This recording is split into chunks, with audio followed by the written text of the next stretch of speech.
Are you getting annoyed by the Program 32 Common Free Type Module DLL causing your system integrity to fail? I'm Sophie Chen, a Windows System Specialist. Let's resync your file architecture right now. As we prepare to fix Program 32 Common Free Type Module manually, consider the professional maintenance path for a more stable workstation. This is the Program 32 Common Free Type Module, a non-standard naming convention for the FreeType Font Engine found in localized wrappers or modded launchers. It handles the redirected glyph-rendering calls. Its absence prevents the app from rendering any text, typically resulting in a silent process termination during the UI-bootstrap phase. Knowing the file's purpose is helpful, but now we need to physically restore it. Program 32 Common Free Type is a core Windows component. Launch an elevated command prompt and run sfc/scan now to scan for corruption and automatically replace missing or damaged system DLLs. If the redistributable repair didn't resolve the pop-up, the next logical step is to analyze the local environment for process conflicts. Performing a restart can determine if the error is just a transient environment glitch.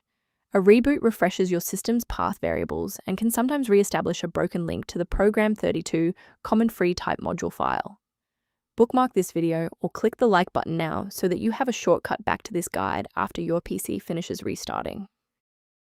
With the reboot complete, check your status. If you're still seeing that error, here is the next phase of the fix. Remember, you can pause the video at any time. If you're still seeing that runtime message post-restart, it's time to reinstall the shared library components.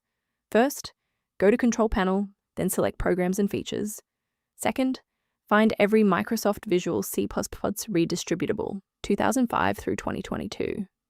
Third, right-click each and select Change, then select Repair.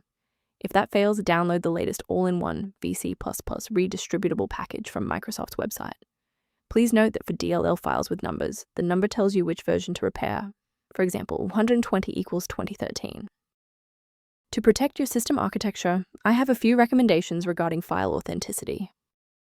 Manual intervention with Program 32 Common Free Type Module DLL is dangerous because it can overwrite newer, secure versions of the file with older, vulnerable ones. For a reliable way to monitor these specific library interactions, I've included a professional resource link in the description. For users seeking a more stable Windows experience, the link below references a cleanup utility related to Program 32, Common Free Type Module, and system libraries.